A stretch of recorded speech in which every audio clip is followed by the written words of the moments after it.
It's who need water. You want. Please, you want another water. Or you want. Not now. Not now. Rose. You are good. Okay. Good morning. It's Rose and who? Rose. I heard Rose. Who is it? Oh, okay. Yeah.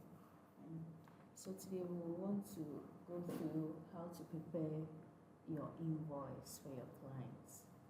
Okay, so the invoice should have your company name and address.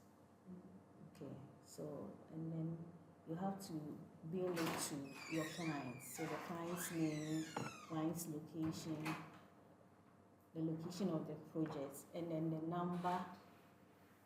Sometimes you have to write the number of the clients there in case you are not there and somebody needs to call the clients. You get it. And then also you also need your address, your company location. It should all appear on your letterhead for your invoice so that anyone who sees it can also contact you. And then you also need your invoice number. See, you'll be doing a lot of projects, so you'll be having a lot of invoice in your files. You need to identify them so you know that, okay, if you are going to use the month to generate the number of your invoice or the type of projects. So for example, what you are doing, the project you are doing is residential. So you can choose to write RS, then the number you are, maybe you've done 3 projects already, so that's the 4th one.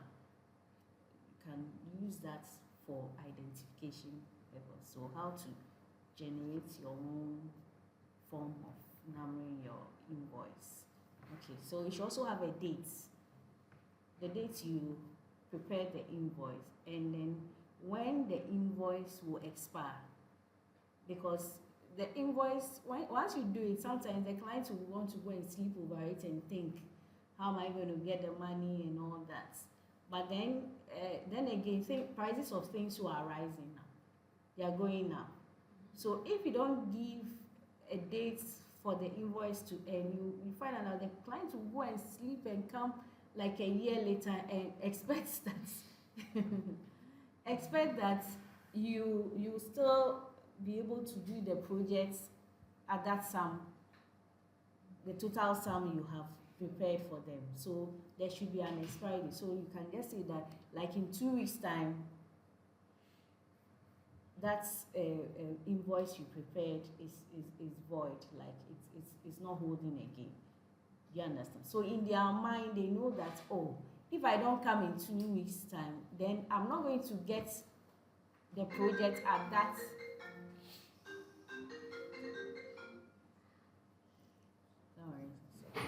I'm not going to get the projects at that price anymore.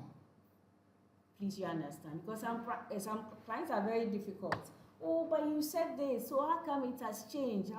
And they want you to give it to them at the price of maybe 3 months ago. But day in, day out, even laminated boards are on the increase. You get to the market today, you buy something, tomorrow you go and it has increased. So there have to be an expiry date or a due date.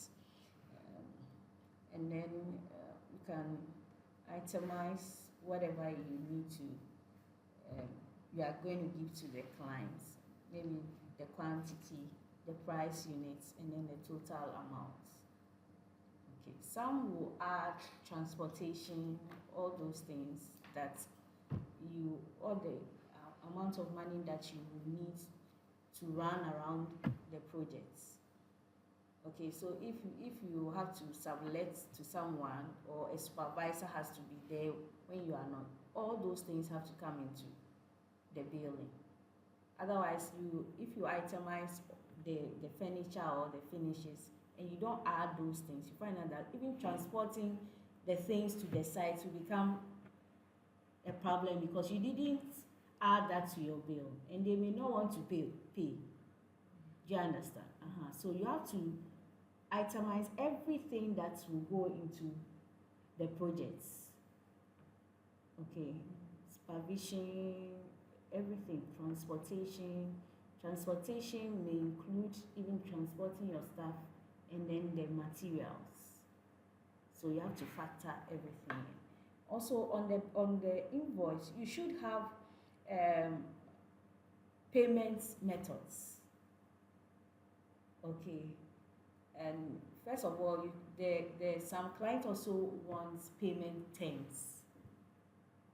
So let's talk about the payment terms first. They may want to do it in installments, say 20%, 30, 30, and 20, or 70%, 30. So you have to determine your payment terms. Okay, that okay, I want you to pay me 70%, and when we are done, you pay the 20, or when you are satisfied, you pay 5%, and then you pay, when we get to the site, you pay 25%. So all this should also appear on your terms. Your terms should appear on your invoice also, for them to know what exactly is expected of them. And also payment methods. Okay, your payment methods should also reflect on your invoice. Do you want them to transfer the money into your accounts, or they should write a check and then they drop it in your office, or they send it to you by Momo? You have to indicate it. Or some people want just cash. You have to indicate that one too. Either you want them to pay by cash or by check, or they should just send the money into your account. If it's to your account, then you need your bank details on it. And then Momo number, you need your Momo number. If it's a merchant number, it also have to be there. So basically, this is what your invoice should comprise of for A to be informative. Please, are we okay? Is there any question you want to add? Why do you think you need the location of the project on the invoice? Why the location of the project? On the invoice.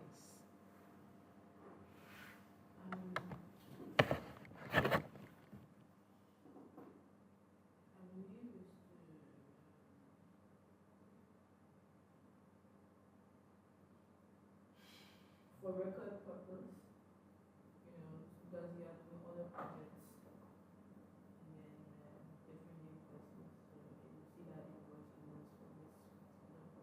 Even if you forget the person name who you are building the invoice to, but then when you see the project location,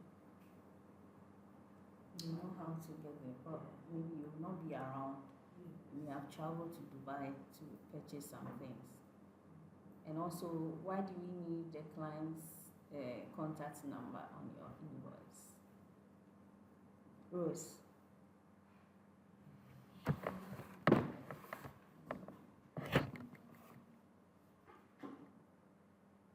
Why we need the contact of the client or ours? No, the client's contact. Why do you need it? I think for record purpose, it's also if you are contracting with someone interested to the invoice, you can also, in your absence, other people can have Can access. call the client for information. Okay, so basically that ends the lecture on the invoice. So, okay, so we'll move on to budgeting. How to budget. So, for interior design, before the client comes in, the client has a picture of what he wants, and they also have how much they want to spend. Some want something very huge but have small money. Small budget. but they want something This spectacular. that she's saying is very true out of the market. So open your ears and listen. They want something exotic, something classy. You see something on the net, you say, so I want this, but he's not relating it to his budget. So the project is big, but the budget is small, as short as me. You understand? So they come and then they want you to perform some magic. Maybe you have a magic wine and you want to just do this, and then everything comes to play in their space. But whatever they want should relate to their budget. So you need to walk them through. You want this, I can get you the same thing at this price. Do you understand? If you want it. Because we have brands and we have grades.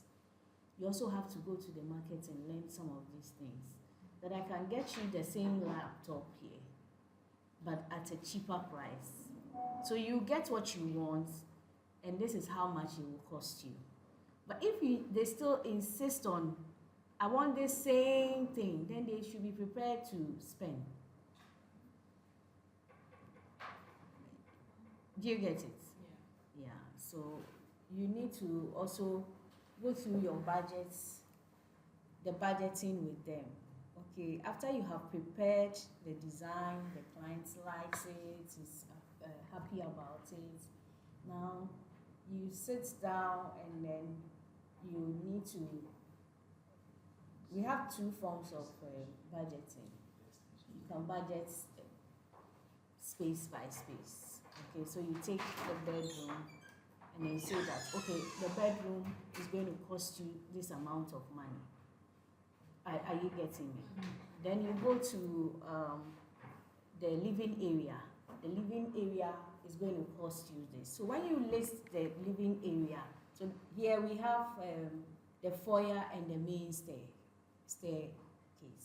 So whatever is in that area is what we'll itemize.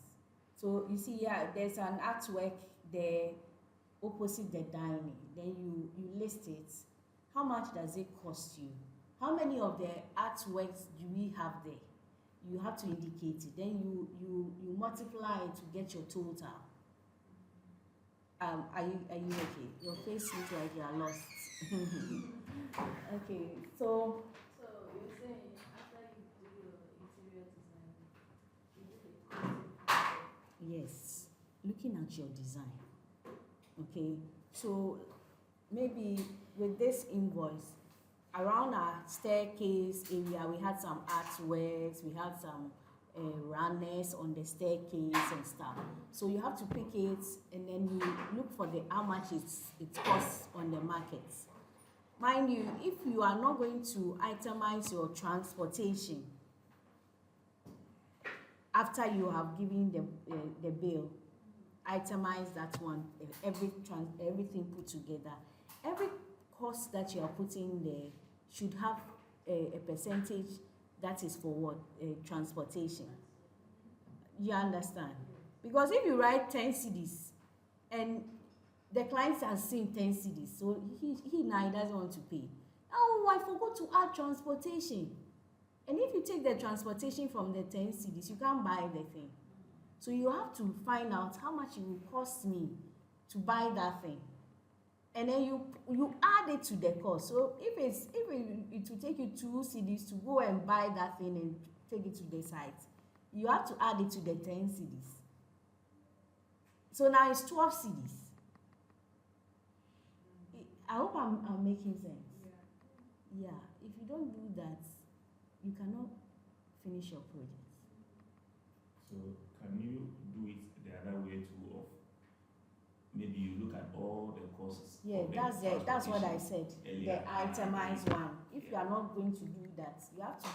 We call it build up. You have to build it up in your cost. Some people will see the transportation like, hey, when you know your transport. Then you ask them, do you expect me to carry the thing somewhere? So sometimes you have to add the percentage, the cost a percentage on all your price. Some do it that way. But if you have to do what works for you.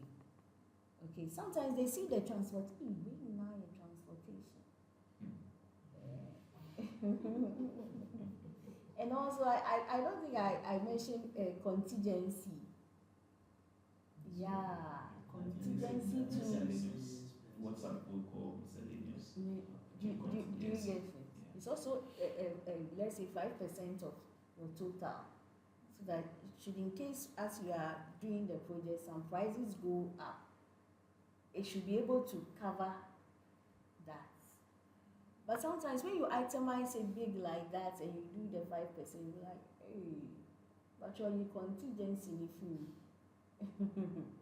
So you have to get what works for you so that you can do a good budget.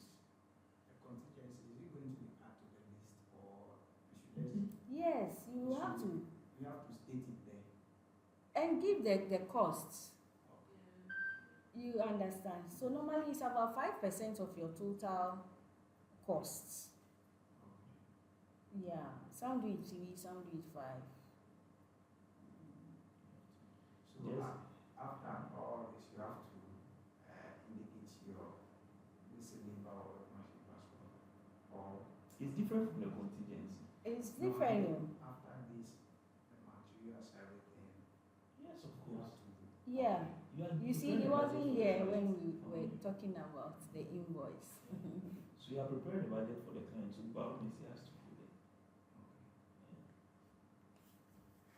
And I just concerning the contingency, let me just ask a question here, so that maybe sometimes most times the clients will ask, so contingency, what if you don't use it and all? Let me ask you a question. If you have the contingency that's stated in your budget and you don't use it, what would you do? You have a project, you put miscellaneous or contingency there, right? And you didn't get to use it. What will happen? So Is that a question I usually just like to ask? I think in a case where you are giving an invoice to a client, right, it means you have done your due diligence to say this is what it will cost. There's no need going back to that client to say, I didn't use the sundry expenses that was put here. Because are we supposed to be giving receipts to the client for all the purchases you do? Okay. But you've presented a budget, right? You know the cost of everything. And you have done everything and the cost didn't go up. So you didn't get to use the contingency. And I'm asking, so now that you didn't get to use the contingency, what would you do as a business person? I'm asking. Keep it to yourself. You keep it to yourself. What I will do, You want to try and give what them I will some. do, That's it. Like, are we going to give it receipts? Please, he's on floor there. Let's listen to since it's contingency and I present the whole thing, why give me money for the whole thing in addition to the contingency? I'll make sure I keep the contingency fee separate somewhere. Then if I finish with the project and that left, I know that I didn't touch it, so I will give the client percentage that I use you it. to give the client a percentage. Okay. So let me ask another question this one. What about you go to the market, you envisage a price to be, say, 1,000 cedis, right? And when you went, okay, maybe it was a slight mistake, so the price was 1,200 or 1,500, right? Would you bear that cost or you go back to the client?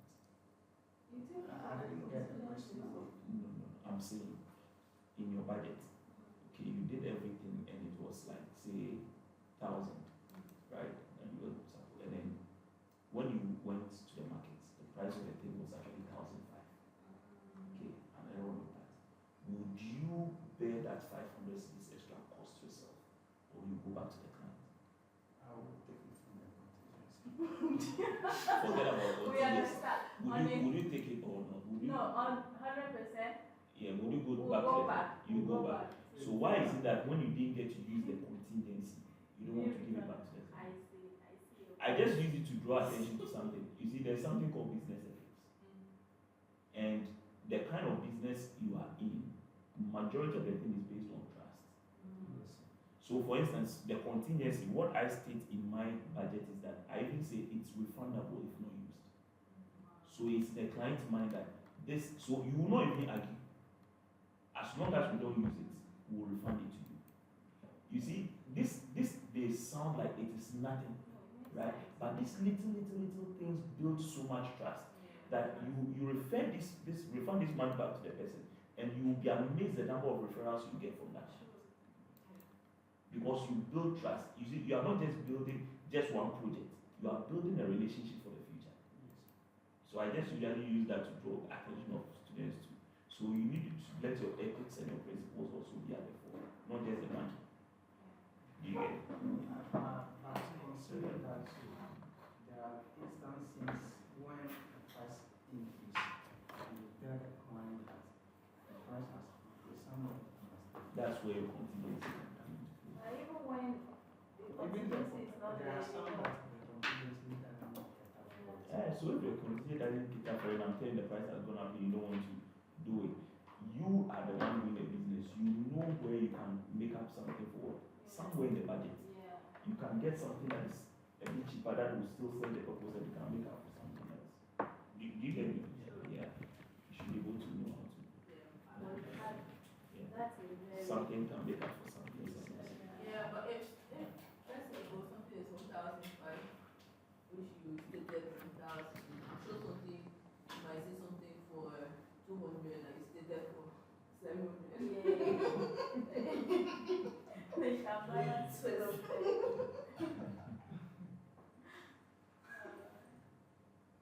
But now later, that was just by the way. Yeah. Yeah, sure. Oh, that was a very interesting way to see it. After this, there are some clients who they want to see receipt of everything that you buy. Yes. You want to have, after you've given them the invoice, everything, you've agreed with everything. Some clients will go further and buy anything at all. They want the receipt. They want you to show the receipt. Yes. So you remember when we were doing the client brief? The theory aspect when we were Yeah, doing the very client. brief. You remember I told you something that, you see, you have different types of clients. Everybody has their own personality. You are going to have a client who wants to be involved in the process from beginning to end. Even if you are going to buy something, as you are out there in the shop or in town, they want you to take a picture of the thing, show to them. Yes. They see, okay, I like it. Some will even want to go with you. Yes. Do you understand? So you have different types of clients. Do you get me? So there are ones that they want to be thorough, they want to be in everything, they want to see every receipt. You have to do it accordingly. You are working for them. So feedback. Others also, they just give the project to you. But that also doesn't mean don't give them feedback. You have to give. You give feedback, but they are a bit more laid back. You get it? They want you to work. You get it? Others too, they will be on you. So depending on the client, you need to work appropriately with them. Really? So you have to keep this. So yes, you have to keep it. This That's is Yes, the and you have the work to do, you have to do everything. Wow. Now, I didn't know this that. is where you reach and go. This where you reach, because this where you reach.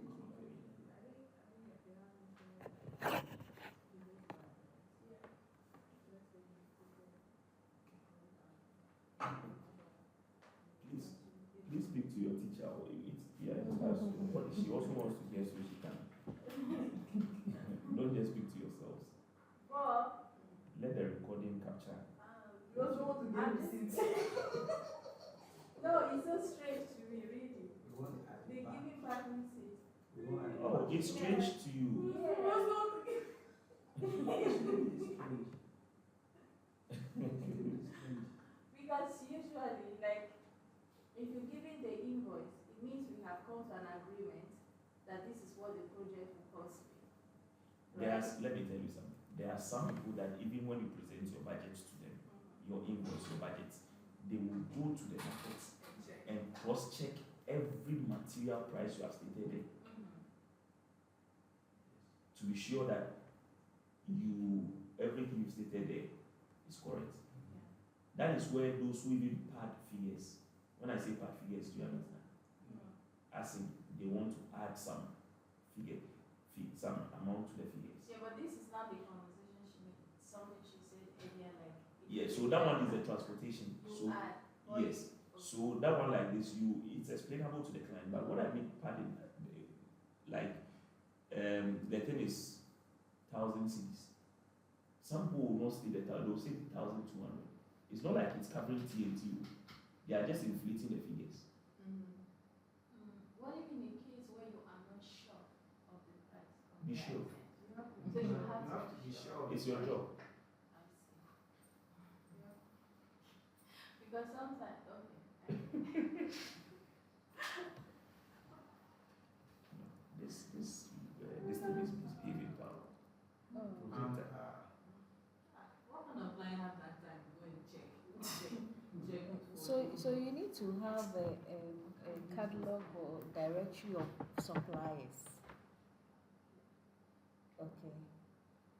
This, and then also you have to have contact of your artisans. So if you are doing a budget, you have to call them. So if you have the contact of coral paint, you will call them. This type of paint, how much is it? So you have to build those rapport, like have that relationship with a lot of the vendors and suppliers, so that in case of anything, you can just call and ask how much it is now. Because probably you bought some a long time ago and the prices today increase every day. So you have to have all that. Either you take their call cards or you get your directories where you get their names there. In case you are not around, your staff will also use it. Is that okay? So that will help you. And for me, I think another way to so since you are like a contractor or this, you have certain kind of discount. Like Yeah. we're able to buy, if they're always buying. You need to speak up. You're recording. Otherwise, you guys won't hear yourselves when you're listening to the recording. So okay, you have certain kind of discount. If you're always going to purchase, you have a special kind of discount if you're a contractor. Is that's right? Yes. Yeah, so depending on your relationship with vendors. But that one, you know that it's yours, that discount. So you can decide whether you are passing it on to the client or not. It's based on your relationship with the vendor over time. I said that in regards to what you said about the client going to find out that the price is 100 cedis when you stay there. So if you state it there, what will happen is that if the client goes, right, to find out, the price was given to you, not at the market price, but at the discounted price. So if the client goes to find out, we'll give it to them at the market price. You don't understand? There are some, I want to go back to the contingency. There are some instances where you present the invoice and you agree on a particular price. The client will say, okay, let's say the total is 500,000. So I want to give you 480,000. Then you do the proposal. In that case, you don't return any money because we've come to an agreement that this is what I want to do for the whole project. And when it happens like that, we don't return anything. That's a different scenario altogether. That's a different scenario altogether. So that one, there's nothing to return to a client. That's how. Okay, would you advise also costing a project by schooling for business? You cannot do that. That will be for design. If you are doing design, you can choose to do square meters. But for finishing, you cannot do square area. You cannot use that as your unit price, because the furniture you are doing, they come in itemized bits and pieces. Okay, let's say you are designing this space, It is your fee for designing here you can do square area. But you cannot use the square area for the items you are going to put in. Are you getting me? So if I want to design this space, I'll say that, oh, it's 20 square meters. So my unit price is $5. So 20 times 5 is $100. So you are going to pay me $100 for trying to set up the place for you. But if I want to give you a budget of how much the things will cost, I can't use square area. Are you getting me? Because the things are bits and pieces I'm going to pick from somewhere to come and put there. It's not a unit like your space. Are you getting me?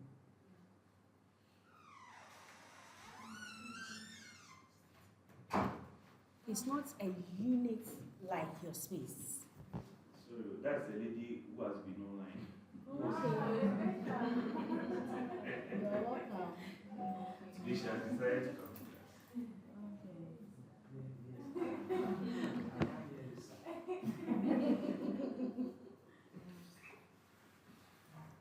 Is it okay? Yeah. So people charge the square meter? Come again. How do you do your cost for labor? Cost for Yeah, labor. how do you charge for your service as an interior designer? That's what I was saying. For your labor, you can use square area. But for the budget, you cannot use square area because the things in the room or the space are different things. Do you understand? From different vendors, from different suppliers. Okay? Do you understand? But the area, just like a tiler will say, I'll take 20 CDs for a square area. We too, we can also do that. Okay? That you have a fixed units for your spaces. So if I have 100 square area, 100 times my $5 is $500 for a space like this. I hope you get it. So, in Accra, is there a minimum charge for interior designers, the service? I don't know about Or you can just come up with your Yes, own?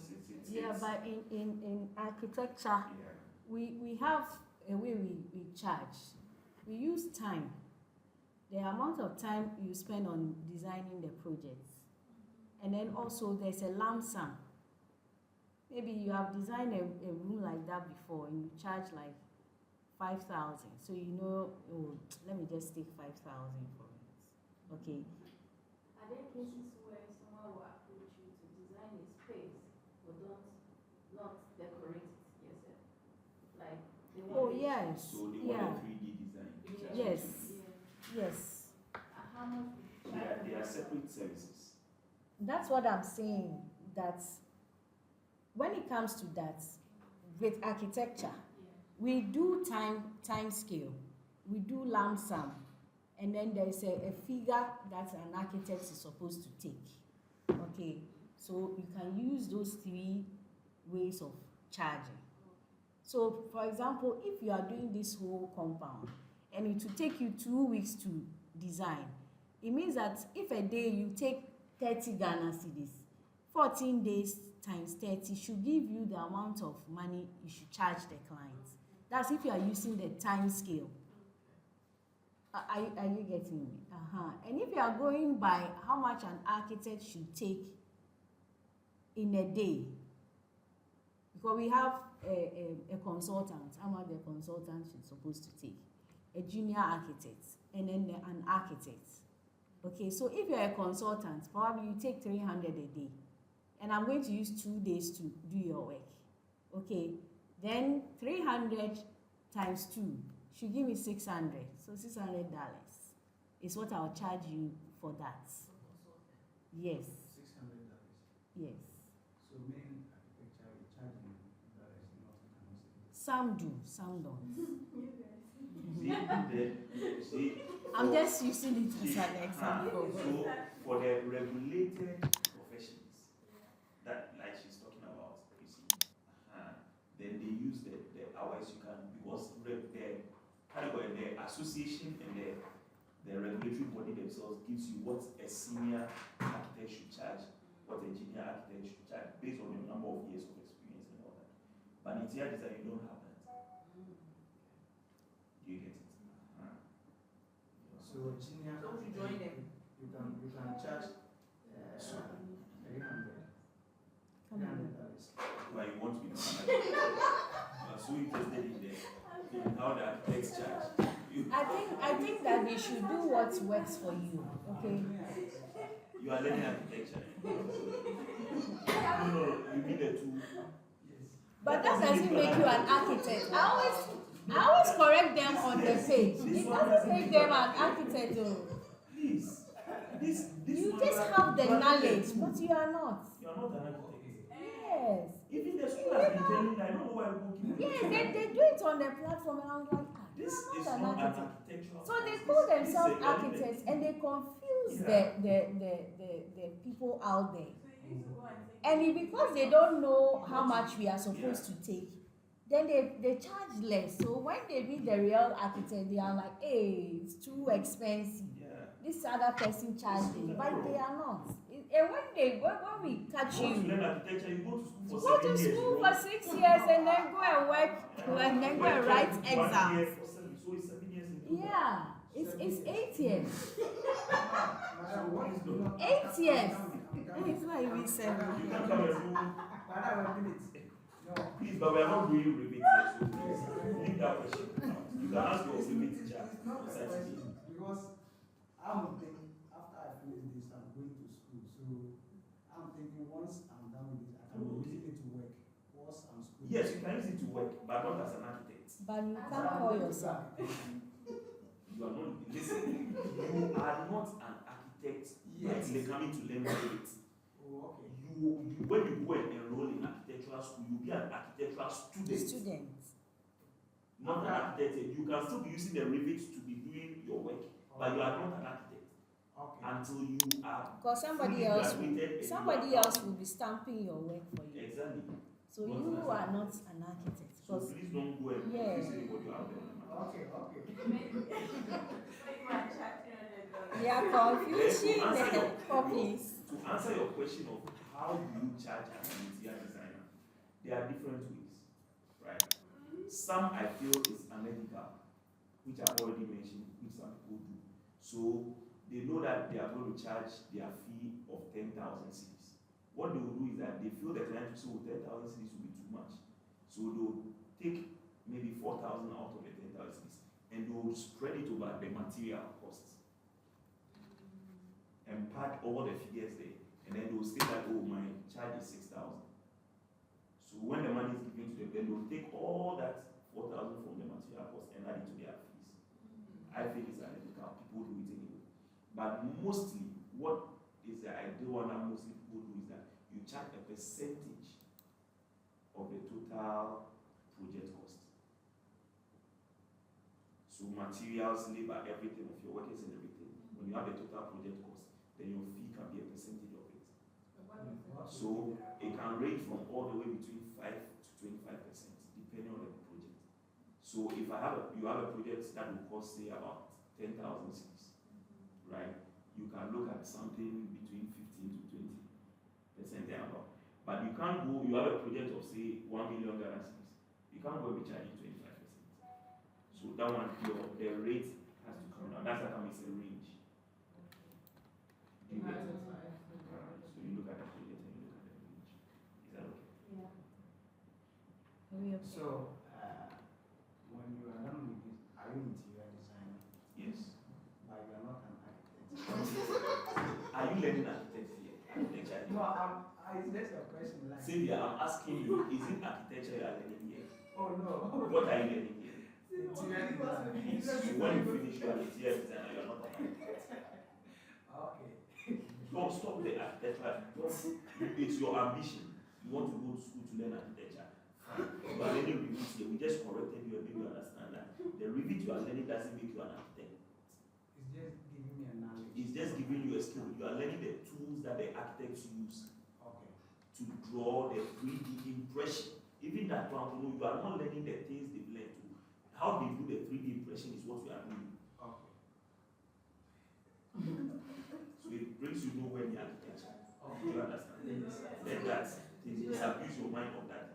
When I sit on the platform, I also get people I don't want to wade in. I think It's very annoying. Yeah. It doesn't make you. why they like to learn that Yeah. They lie to people that they It's are. very wrong. Very, very, very wrong. Very wrong. In fact, you can be taken on legally. Yeah. You can be taken to court. If you hold yourself as an architect and you are not. It's like a Anybody quack who wants doctor. yes to take it to court can take it. Because we all do the same This So thing. you never hold interior yourself. design. Yes, this one you Oh are. yeah, interior designing is not as elaborate like architecture. I think Okay. because also life is at stake. If Yeah. you have put up a Exactly. structure, Yeah. You are.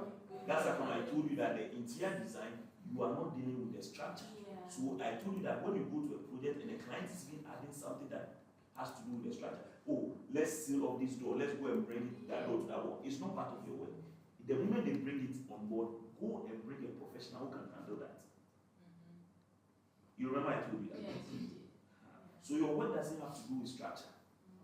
The architects, they have to plan structure because if the building collapses, it's on them.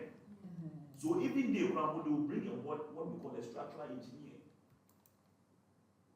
to come and determine how many columns you need, how many iron rods you need. You get it? It's a very risky thing for you to go and hold yourself as an architect. It's in fact it is criminal Yeah. against the laws of the nation. People don't know, but it's criminal. Do you get it? And so be careful when you talk about that. Yeah. Okay. No, you didn't change.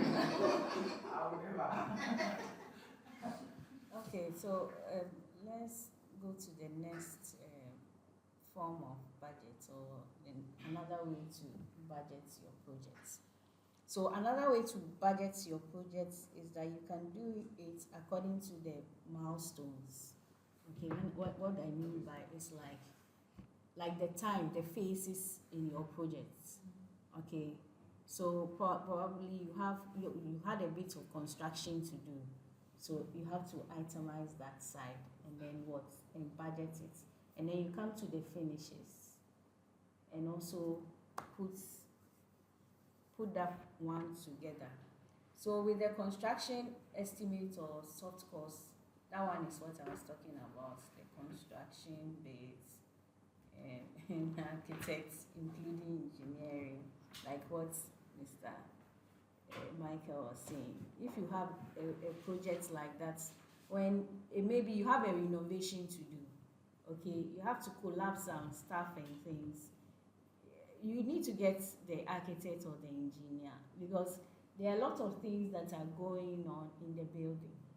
If you don't, and you just maybe then you go and pick somebody to come and demolish, and you demolish a column that is supporting a beam, everything collapses. Are you getting what I'm saying? So then your side will be the finishes, where you have finished everything, you have done the alteration to the building, and then you have to now finish the place. So maybe you have tiles to do, tiling to do, you have painting to do, all those things, you itemize them and you add money amount to it. Okay, so that you put all together, and that will give you how much the client needs to spend. Are we okay? Are you okay with this aspect? The first one, you were picking everything you put in the spaces to budget, so that you have a bedroom will cost this, a living area will cost that, and then, but this other type, you are doing it according to the phases. Okay, so after construction, we move to this other part of the project where we do finishes. After the finishes, you now bring in your appliances to come and put in, or your furnishing, your furniture and all that. Do you understand? So if you do it that way, after everything, you just sum everything together, and that gives you the cost of the project. But remember to put in your contingency so that you don't come crying to the client.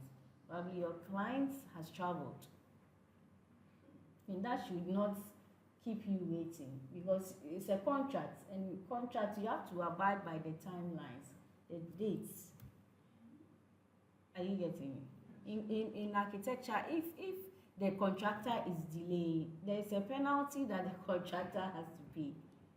I don't know about interior design, but you have to be on time. Do you understand? The more you are delaying, you attract a penalty, and you have to pay.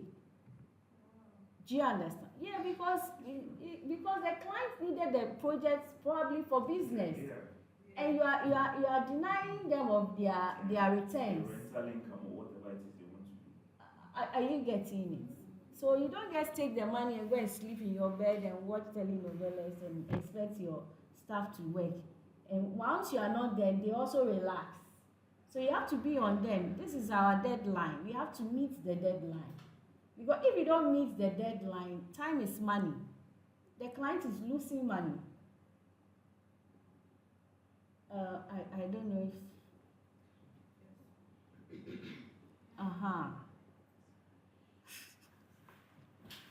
So we are almost done with the budget. So also, as you are doing all these things, have in mind your milestones, like I was saying, so that you meet your targets.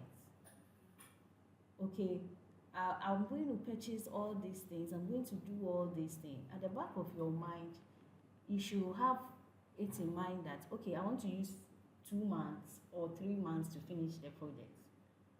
And then it also inform you how to purchase your stuff. Are you getting me? Sometimes you can purchase some of the finishes and put down, so that by the time you get there, you would have made profits. Because if the project is 6 months and you are waiting to go and buy all these things in the 6th month, by that time the price too has gone up.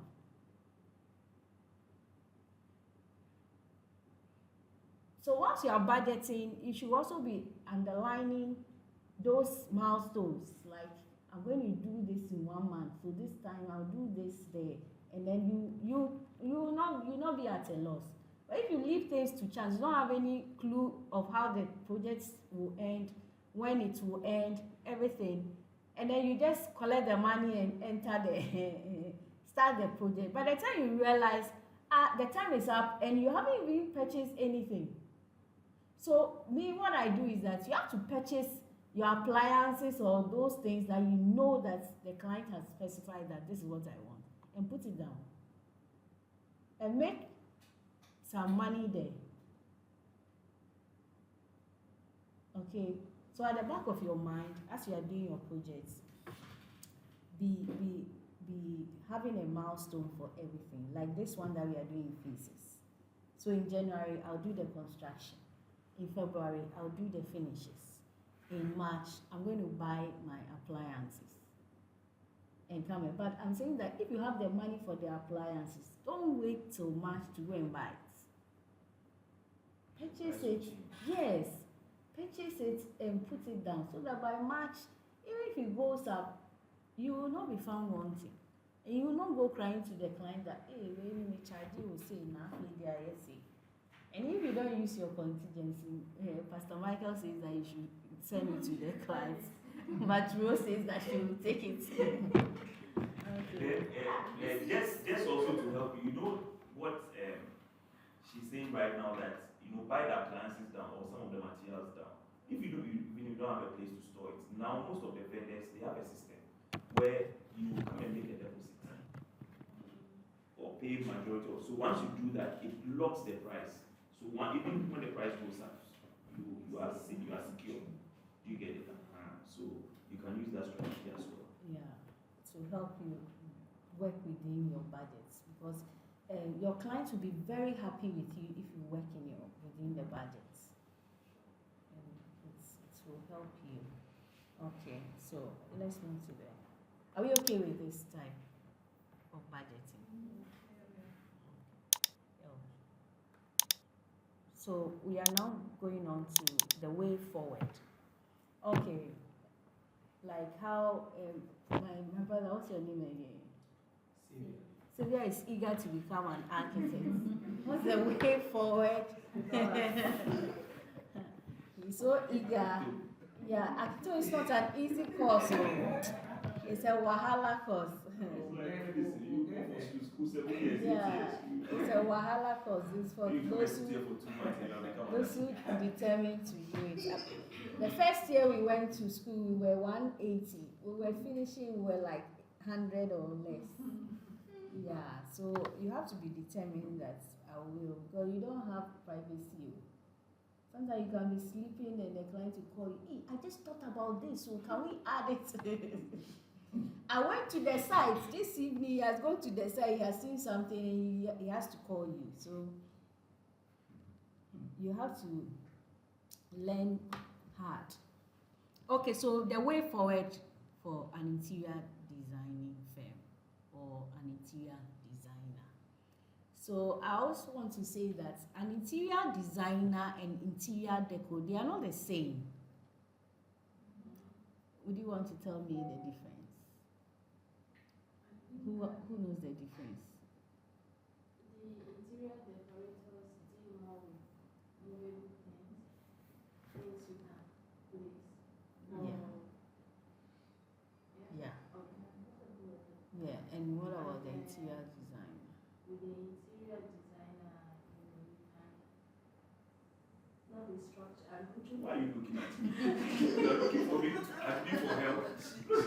Look at what she does. She knows what to say, but she doesn't know, so she looking at me. No, because I just want to use the word structure. You are interested on temporary structure. She's interested in that. Yeah. Cutting the wall. But don't be so eager to cut things. So. Yes. Yeah. Okay, She's so doing it already. so an interior decorator is into the finishes. Just that. That's what they do.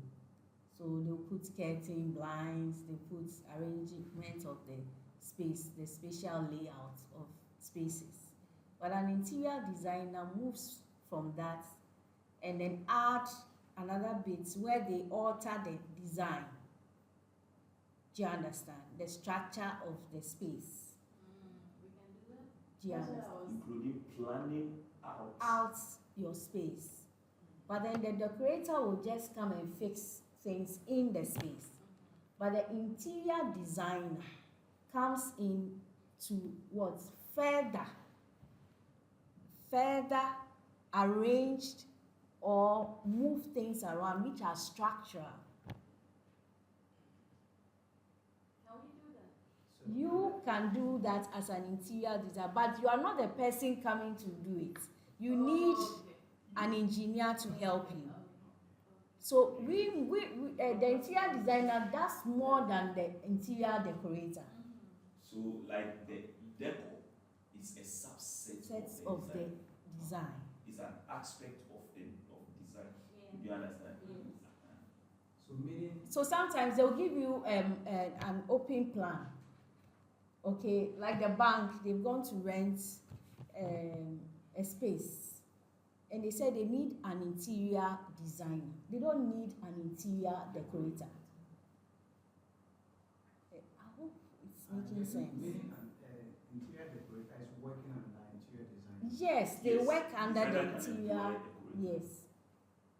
So when they get a very big open plan and they want to do like a bank, like Cal Bank gets, I think when my hand is, when Cal Bank is moving to a new location, they have rented a big space. Then they'll come like, oh, we need an interior designer. So you can plan the layout.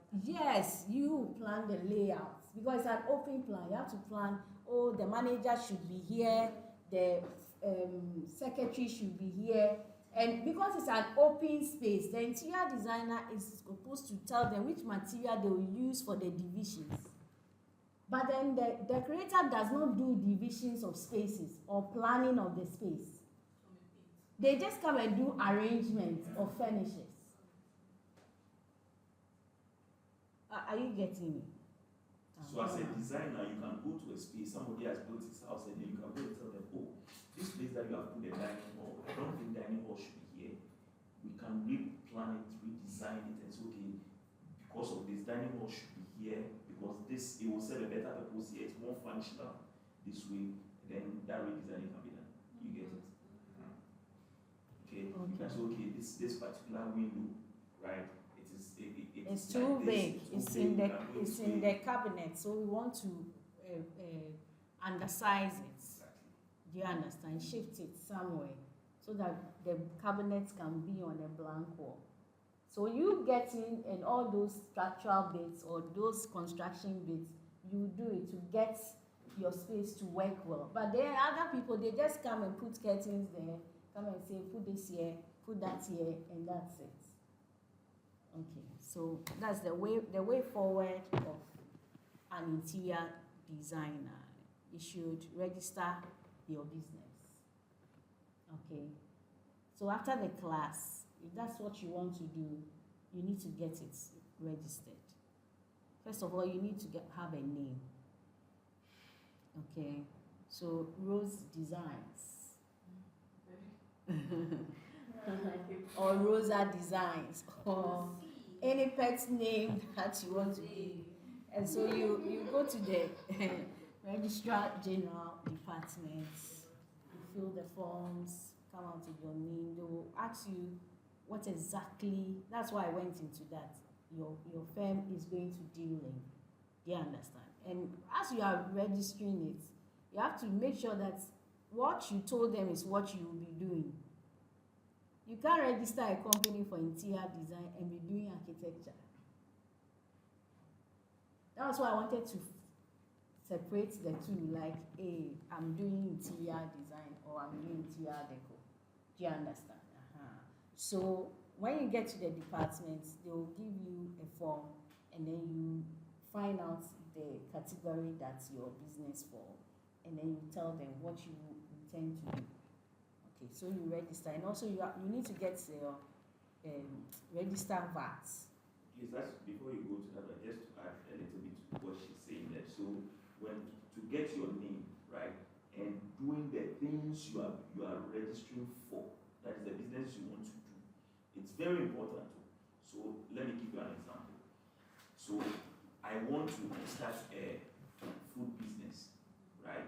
And I realize that the street I live on, right, is busy. So I want to start with Banku and Tilapia, right? Then I go and start with Banku and Tilapia. So I will go and register Michael's Banku and Tilapia. Is that okay? And I start my business with Banku and Tilapia. It starts going. Then somewhere along the line, I realize that people who like a lot of fruit juice, people like a lot of spice, like I want to do processed food. I want to go into water production.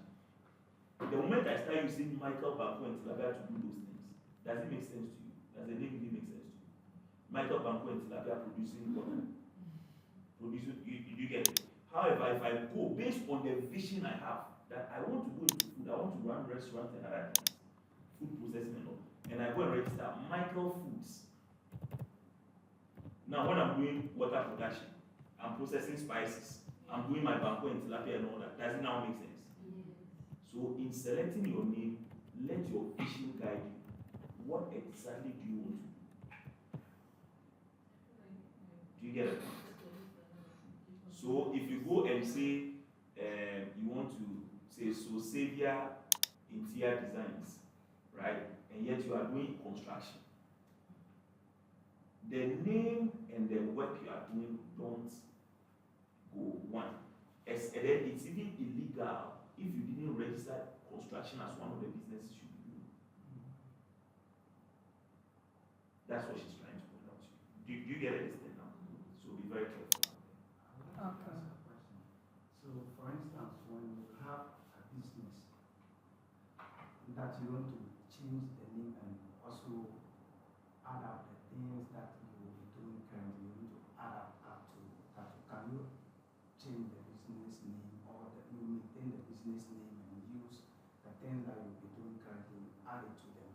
You need to go back to the Registrar General and tell them that I want to change the name. Okay, number one.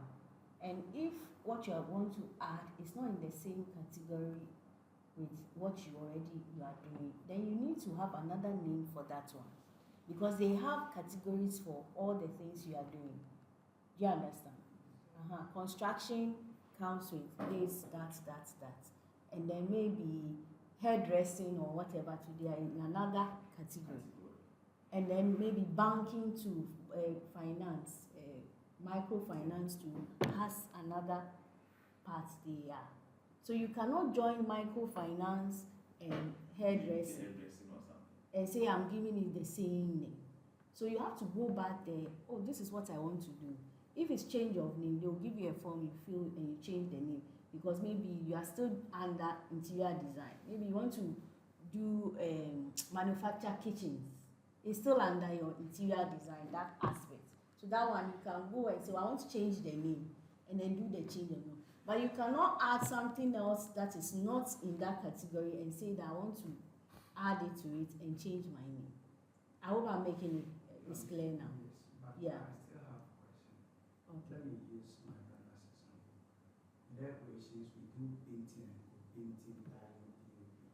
So should in case I want to include the interior design, can I edit it? The name in the operations will be there, then the interior design will come as a service. Yes. And ITS. Yes, because painting is part of interior design. So when you go there, whatever They are in the same category category. you took, you find it there. But I'm saying that you cannot, if what you are going to add to what is not in it, then you have to give it a new name. You can't join them together. Do you understand? It's like they are in two different industries. Yes. So like Middle Creations, you say you are into what? Painting, interior design stuff. Then so now we want to go and open a microfinance. So you want to add microfinance to one of Middle Creation services. It's wrong. You can't do that because microfinance is in a different industry. Do you get the explanation now? What of interior design is more like service? What of if you are doing production, you need to register different names for that? For instance, you are producing, let's say you are doing interior design and you want to produce tile, you need to have different names for that. You want to produce tiles? Yes. Oh no, I don't think so. It's under it. See, Anything that has to do with real the estate work, yes. construction is an industry. Yes. All those things are in that industry. So if you want to add a service in the real estate industry too, Yeah. you are allowed. Yeah, you are allowed. But you need to go back and change the name with them. Do you get it? Do you understand? Change the name Yes. or Add a service. add the service. Maintaining the No. He was like, he wants to change the name, right? No, I mean maintaining the name, but Add it. So you go back and add that. oh, okay. So even if I want to do production, let's say I want to produce tile, it's just an example. It can be under that same immediate person. Yes, because it's still under construction. Okay. It's still a bit of it.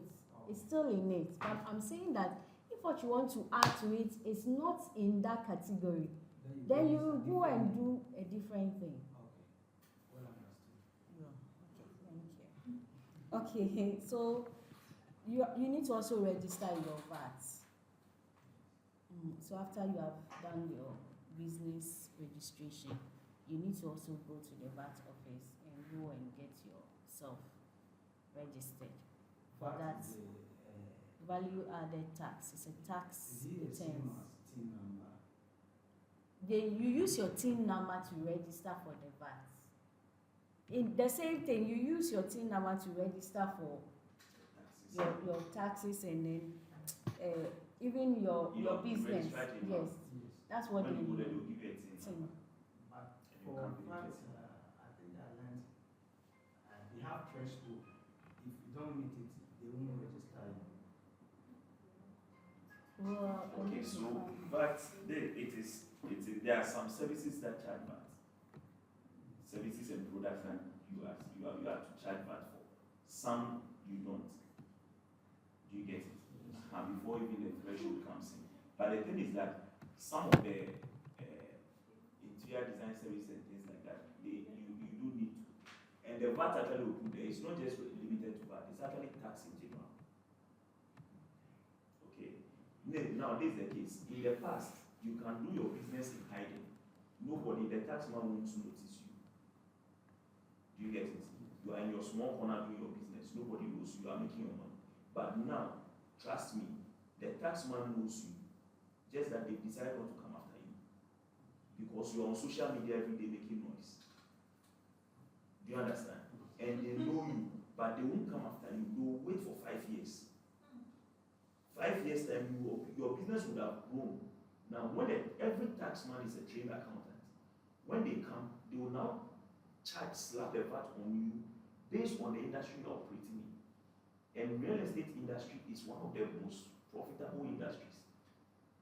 So they'll charge you based on the industry. And you see, because you thought that you are not registered for VAT and the taxman doesn't see you, you'll be operating for the full 5 years without registering with them, without paying a single person. When they come, now, that's when they now want to close down your business.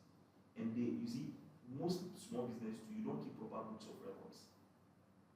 So they will now come and prepare the books for you based on what they project for the industry and slap a tax on you. Okay. And you pay through your nose. So is there a system where, like, you have to make a specific amount to be eligible for tax? For example, That one you we will have to talk to the tax people to know. Do you get it? But then you need to register. Not because every business is supposed to register for tax, not meeting a certain threshold. This is because even if you do not make any profit and you make a loss, your books, you file your tax returns. When you file it, then the tax one says, okay, fine, you didn't make any profit, so you don't have to pay any tax. You understand? So there's not like a threshold that you have to. So as long as you have a company that is registered and you're not offering any services, let's say you're not running any business yet, you still have to do your You have to yearly write. tax return. Yes, so you have to. There's a declaration. You have to write even to the registrar general and tell them that you have not commenced business, even though they've given you a certificate of commencement. That also brings it to another thing that is in the first one: register your business with the registrar general department. Right. Mostly, I advise that when you are starting off fresh, please, there are different businesses that you can register. There is Business Names Act, that is the sole proprietorship. Limited liability company, public limited liability company, among others. Company limited by guarantee. That's for the NGOs, among others. Most people want to go and do, I want to, big boy and big girl, I want to go and register limited liability company. Please, avoid it.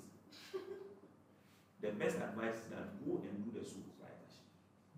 There's partnerships too, but mostly it's for the professionals. Right? Go and do the sole proprietorship. At first, it was the banks that caused that thing because mostly they didn't want to deal with the sole proprietor. They don't want to give loans. But now they don't do that anymore. Do you get it? So do sole proprietor. This is the reason. For a sole proprietor, right, you are only required by registrar general to do your annual renewal. I think it's about 56 or 60 cities every year. You are not required to file returns.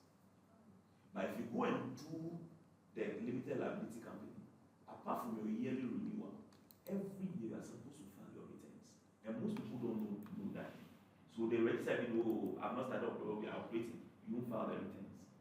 At a point, your business will either be expunged, or when a legal issue comes up, that's when you know that the rules work in this country. As police maybe the policeman said, see, you in this Accra, you can drive without a license. The day something small happens on the road, that is when you know that driving without license is illegal. Do you get me?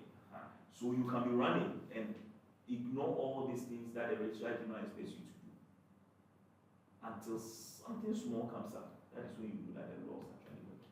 So it's advisable that now it is you alone. You don't have staff.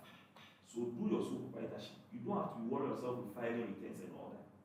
You just go and do your yearly renewal. When you begin to have staff and you have maybe administrator and things, and you know that, okay, one of your duties is this. And sure, then you can just write to the registrar general and say, we want to now upgrade to become a what?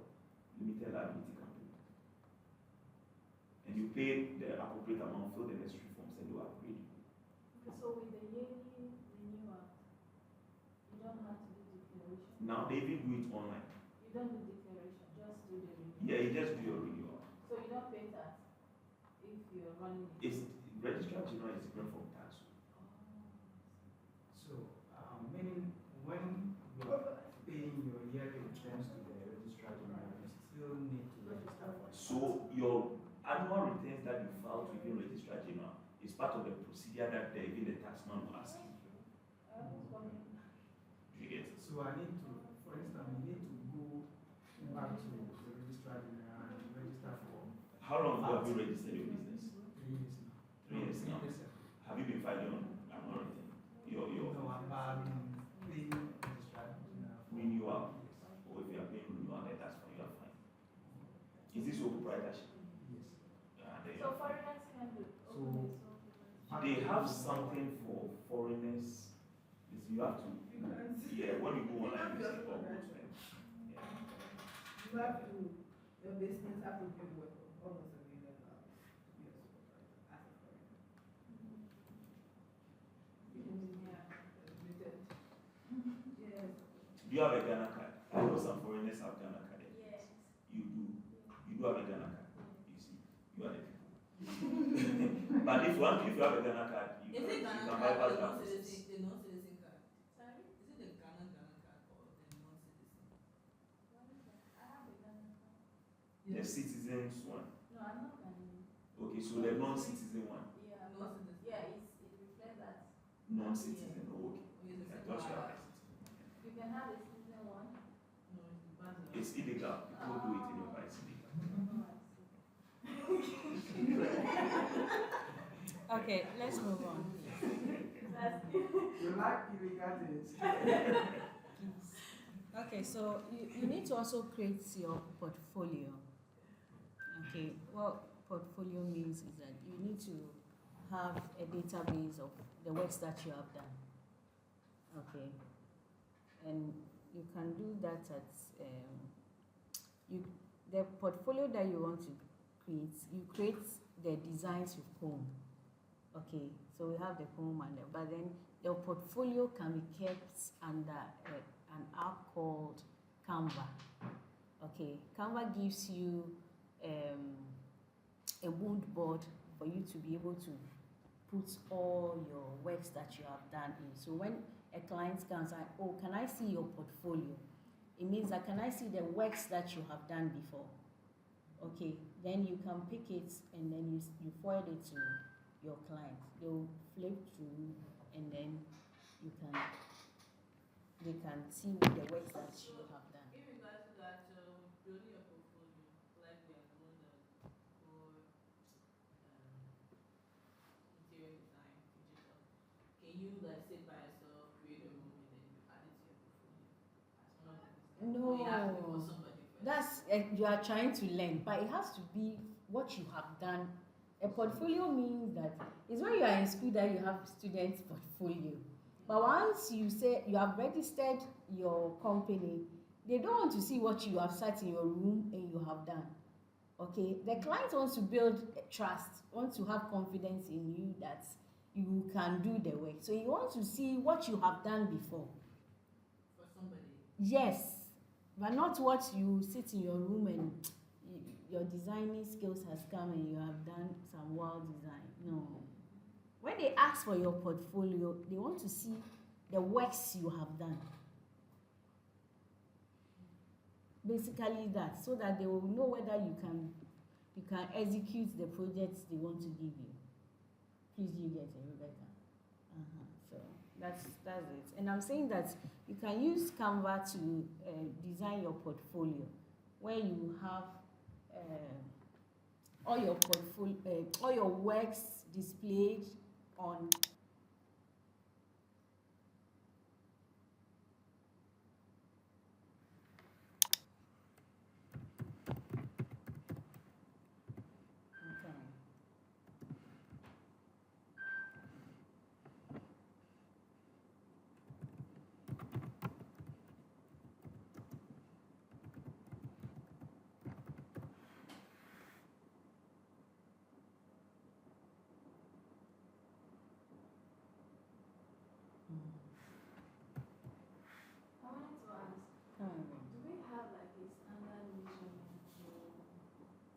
bedrooms, bathrooms.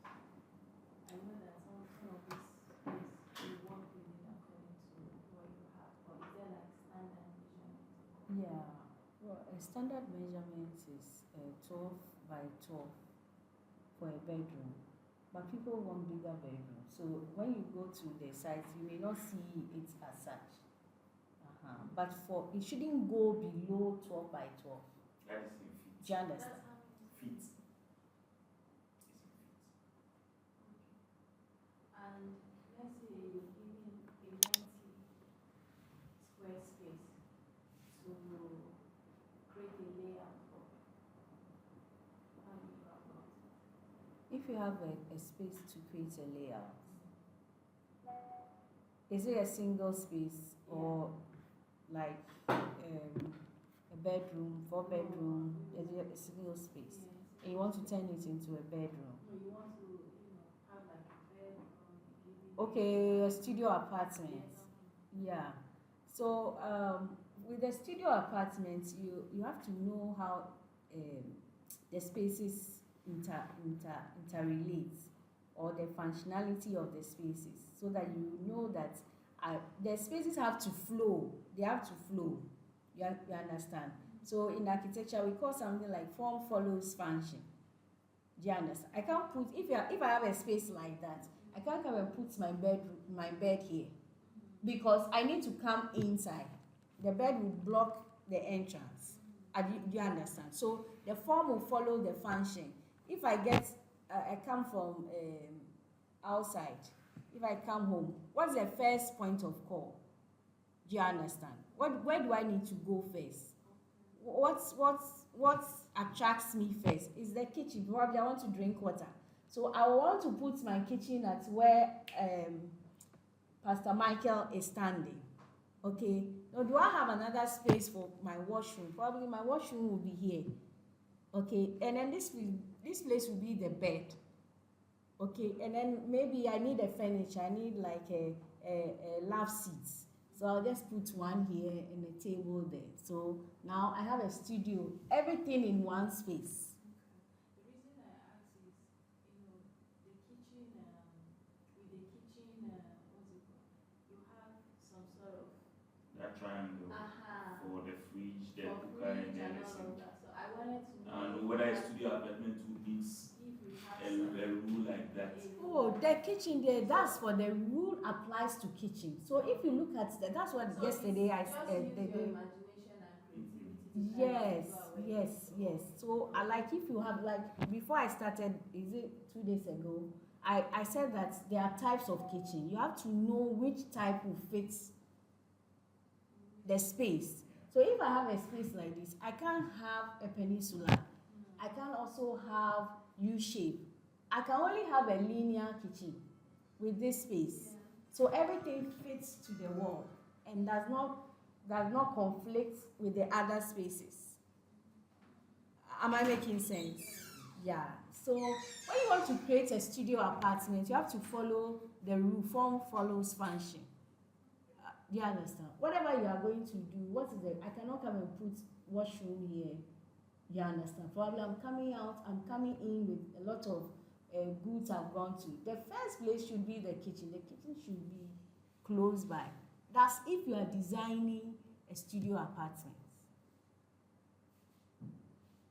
Are you getting what I'm saying?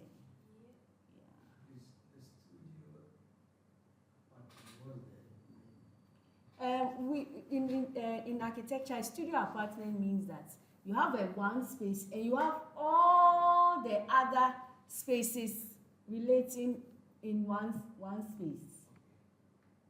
Okay, you call a single room self-contained. Like kitchen, That's what the layman calls it. They call it single room self-contained. But it's a studio apartment where you have the bed, the kitchen, the living area, all in one single space. So this space can contain, I've done some, I don't know whether it's here. You have, if this is a room that we are renting or something, or we are selling, they still sell studio apartment.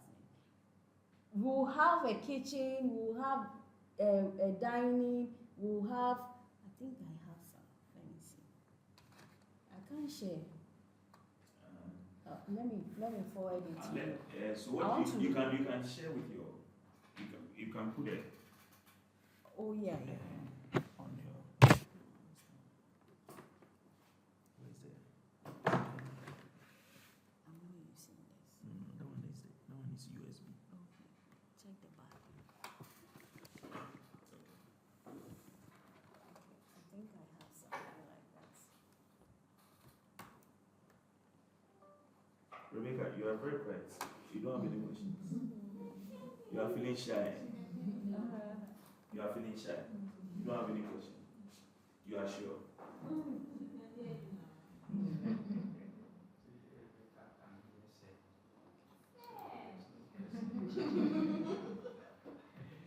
Don't mind this food. They like your voice.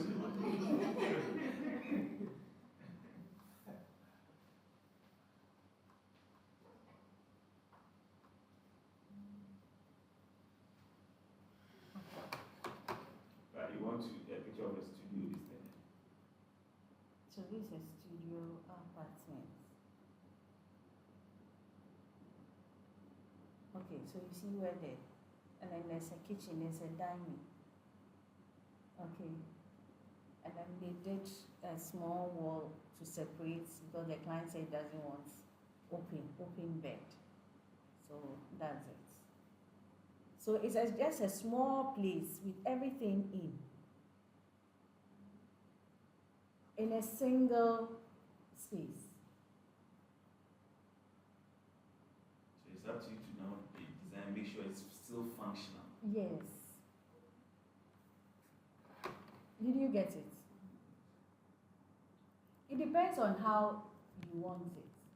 Some do the beds. The bed will be up. They will create a platform, and the bed is up. You climb something, and then the whole place is the living area, the kitchen, and all that. But they use it for spaces that they constrain space. If your client has a very small space but wants everything, you have to be creative enough to produce everything. Please, can you? So you see, this it's done. You can do that. It's a single space, oh. It's a big room with all those everything inside. Okay, so like we're talking about the portfolio. I think you have to run out. We are talking about the portfolio. I'm saying that you can create your portfolio at Canva. This is a sample of portfolio. Okay.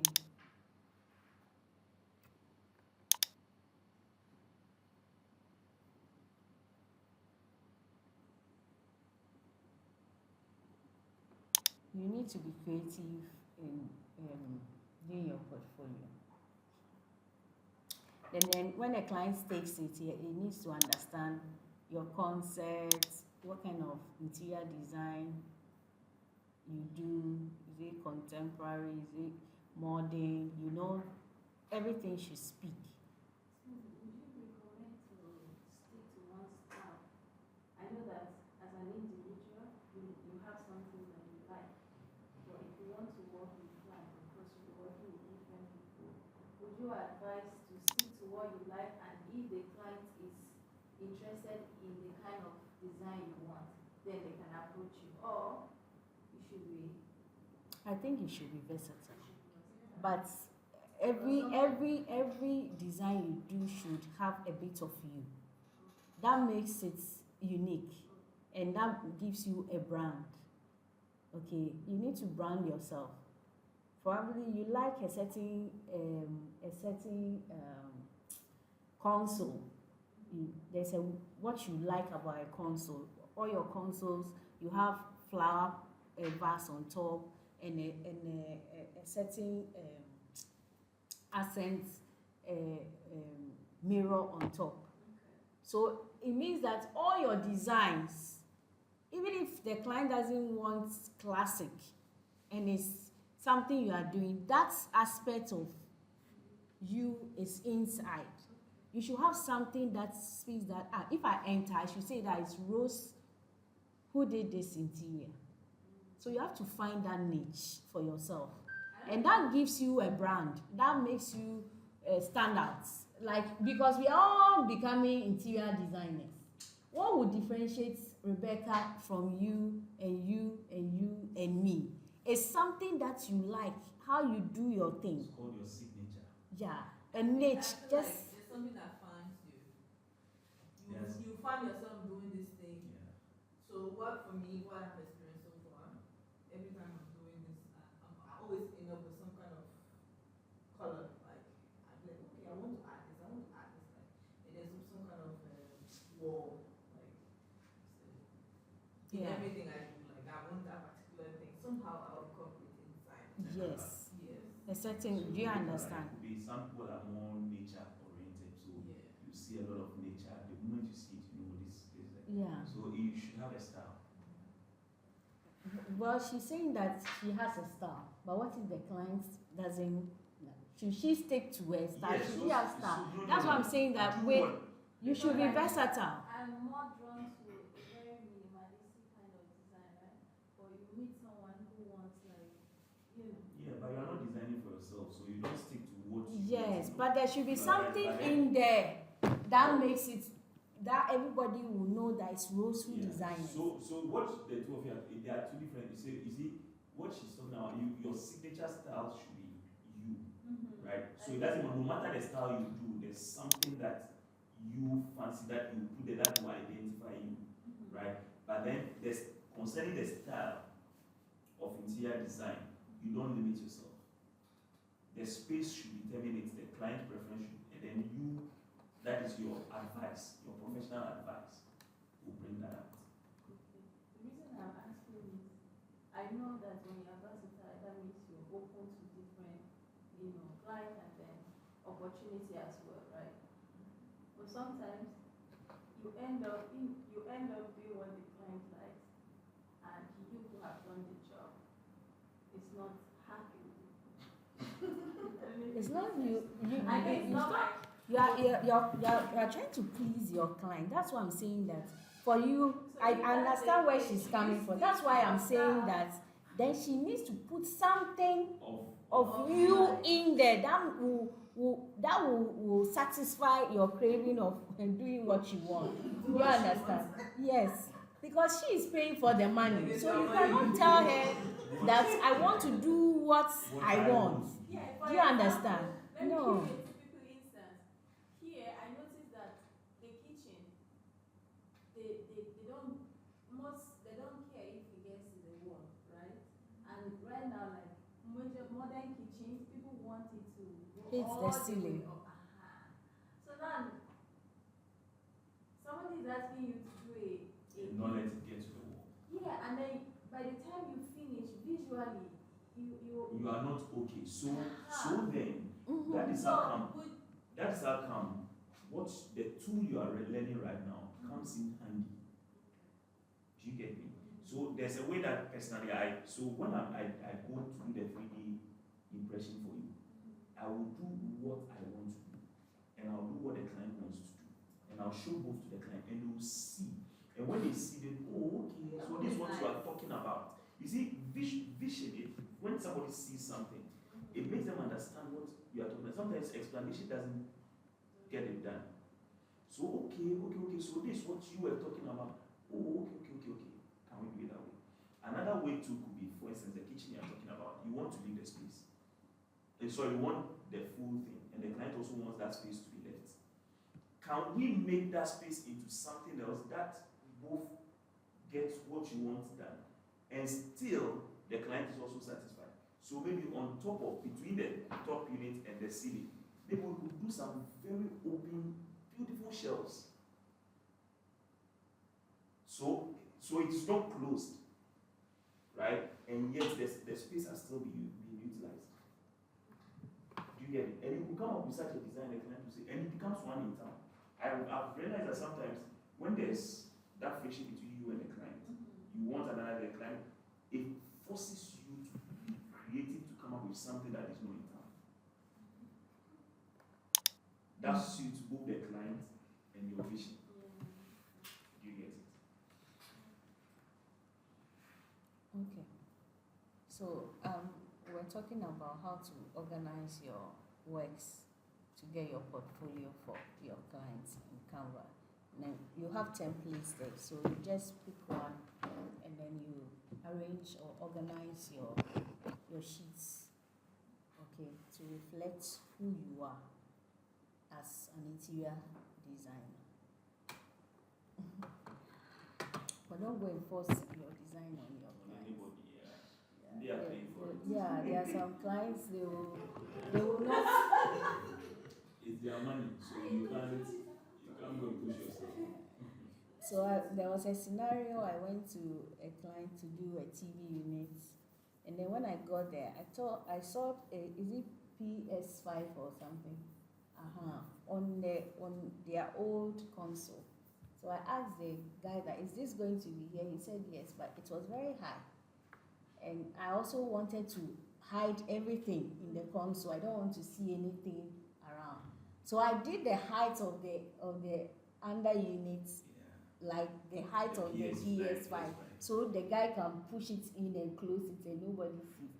Then the woman said, "Hey, madam, is it my son that is paying you or it's me?" So she wants to. She wanted the short under unit that hang, the slim one. Yeah. Or something like that. But when I was talking to the guy, he said, "Oh, this will be here, his PS5." And I said, "Okay." And the height.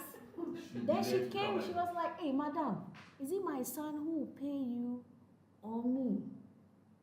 So it's like I've done what the son wants. Yeah. That's So not it's what like she wants. So the ideal thing is you discuss with the client. Yes. So what the client want, normally that is what they want. They don't want, because they are going to live in the space. So you can't force your design on them. You can only advise them. Yeah. And if they don't want, you just be happy. You have done your best. Your If you money feel is you in your can't do it, pocket. then what can we let them do for somebody else? Your money is in your pocket. If you feel you can't do it, leave it. Yeah. Let somebody else come and do it. Yeah. If you can walk away from the money. Okay, so you also need to market yourself. You can't sit in your room and expect that people will contact you. So there is there's a space here in the Coho where you can create a portfolio. Not Cohom. The Cohom is what you are You see using where she was. to design, okay, to create the images. Do you understand? So it's part of the tool for creating. So the But you can't, yes, the canvas is where you organize your works into a portfolio that you can send to a client to look at. Please, is that okay? Is that So okay? meaning that Canva is going to contain video of the works that you've done. Yeah, there's a part in Canva that also does video, but you also have a template that is for just 2Ds, like pictures, images of your renderings you have done. But it's Or not limited to Canva. I mean, if you feel there's if you can something- use PowerPoint, you can use Corel You Draw, understand? whatever software you can use to organize. Your presentation. There is also Google Sites. Yeah. Yeah, so you can do your portfolio there. Anytime somebody asks, then you just share it with them. Okay, thank you. Okay, so I was saying that you need also to market yourself.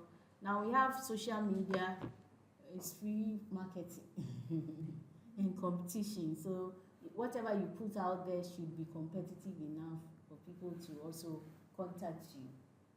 Okay, then Facebook is also under the social media. WhatsApp, TikTok, Instagram. So we do more of Instagram because Instagram is more for business. Okay, when you get to Instagram, you see a lot of business adverts on Instagram, and that's where you get most of your clients from.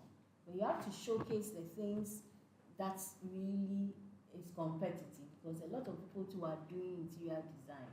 Why should they contact you? And that's why I'm talking about you should have a niche or a signature, something that is unique. Okay, that is not what everybody is doing, because sometimes the clients, they see it everywhere, and there are clients who don't want to do what everyone is doing. They don't want to do what, if I go to, this client I'm talking about, she said, oh, one time a friend came to her house and she bought something at Malcolm, and oh, I have this. So it's because of that she wants to change her setting. Because she doesn't want anybody to say, I have what you have. Do you understand? So there should be something that is unique about your works that's not just everybody have. You pass here, somebody has the same thing, you pass here. Or something that's unique. That will make you sell, or that will put you on top of the market. Ask for referrals. Okay, sometimes after you have finished working for the clients, you need to ask for pictures from, some don't want you to take pictures of their spaces because they don't want it out there. But you can also ask them that they should give you referrals. Okay, oh, just in a nice way. Okay, and then it can be done. Then look out for your clients also. You can also pitch your proposals. Banks do renderings and pitches. Banks and all the companies that you know that they will need your expertise. I remember when I started, somebody said, oh, I did a rendering of a nursery. Then she said, oh, their company, they need something like that for the nursing mothers. Okay, so sometimes, like you are saying, you are in your room and you have rendered something, a proposal. You can go to a company and say, well, I have this proposal. Okay, look at it. If you are interested, you can come and do it for your firm. Are you getting on that? Okay, then branding. Branding also is very necessary. You need to get a logo. You need to get a logo for your company. You have a logo on your shirt. So anyone sees you and looks at you, it's like, West African Deco Tiles. You get it. So when I see your logo, I know that, that's Rosa or Rose. Then you need a website that your clients can also visit, or they can get your contacts, they can get any information about your company. Okay, and then you need a letterhead. Once you become a registered company, you don't have to just write anything else. It should be professional. Okay, it should be organized. Okay, so you have to create a letterhead. Not you, but probably you can contract somebody to do it. The letterhead will come with call cards and all that. Okay. And then you can also brand shirts if you have staff. So once they are wearing it, going around, people are getting to know your brand or getting to know your company. Because anybody who has not seen West African Deco Tiles will see maybe there's a number there. They are looking for tiles. They can just call. Do you understand? So t-shirts making and banners and signatures are all parts of your branding as a company. Okay. And then what? A branded invoice, like what we saw earlier. You should also have an invoice that it's just you. Okay, so create one for your company that your company can use, that works for your company. Do you understand?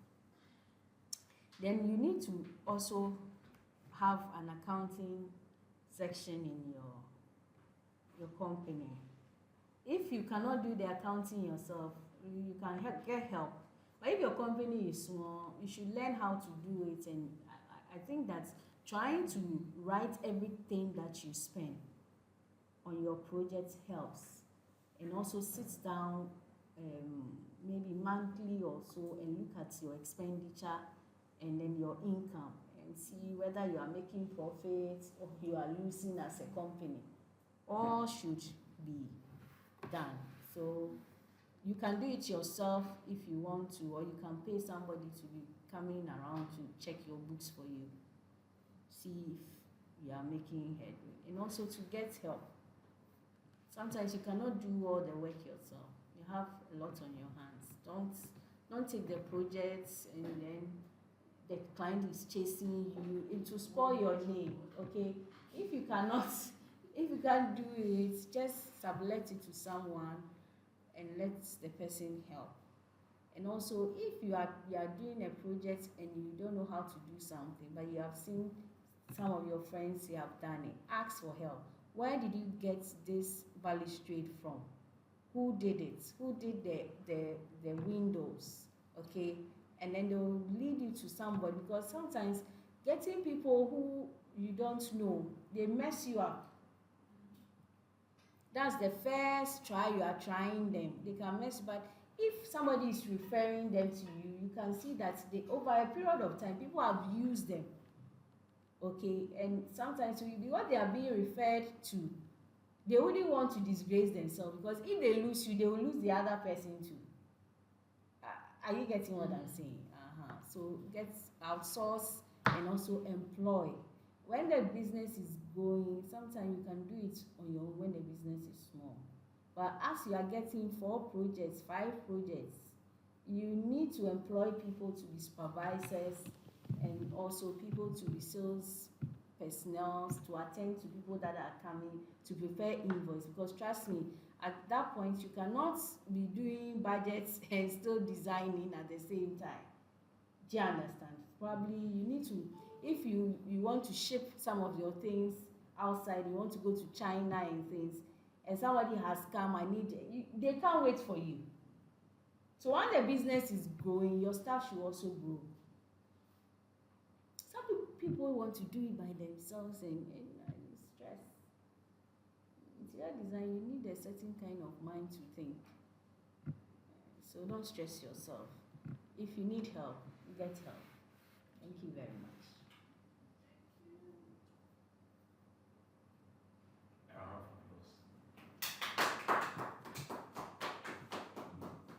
Any questions? No questions? Well, I was looking, remember the other time when you were going through, I can't remember which, but then you skipped color and texture. We've done it. When you did the We've done texture? colors. Yeah, I remember, but the We've done texture. lighting. No, it was lighting and color that was skipped. Like, Yes, light and color. We've done all. no, there's another one called texture, right? Texture, we did texture. You did that? Yeah. I don't know. I can't remember. You did not You remember? did texture, forgetting the feel of things, how things feel. And I said there's visual texture and then there's a tactile texture. You've forgotten all those things. Go back to your videos. Okay, that's okay. Alright, if there are no questions, we'll stop the video. Let's get our tape measures out. You can't finish it today, but you can start today. You'll finish it up on Monday. Why is your face on? You can't do measurement. Don't worry, we have tape measures here. But you work as a group anyway. Everybody will draw their own floor plan. You work together to draw so that you can help each other. But then the measurements, right, you do it together. Everybody should be involved. You see, if you take yourself out, you are doing your own self, you are not doing it. Because the more involved you are, the more you become conversant with it. Because see, I told you already, there is no project you get that you don't have to do any measurement. Every single project you get, you will draw floor plan, you will do measurement. Every single project. Trust me. Okay? Yesterday I was there, a student sent me, now she's sending me, when we were telling them, they thought it was a joke. Now she's sending me, said, so if I need to convert this fit to this, what? He said, go to your Google and go and do it. That's what I told them. Go and do the conversion in Google. Because we taught you all in class. Apparently, do you know what they did? When I asked them to take the measurement of their school here, you see Isaac, the guy who they went to pay him.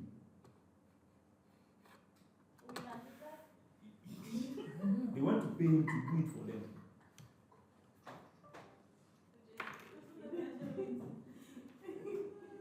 take it for granted. You do your own self. So, sir, are we taking the coach?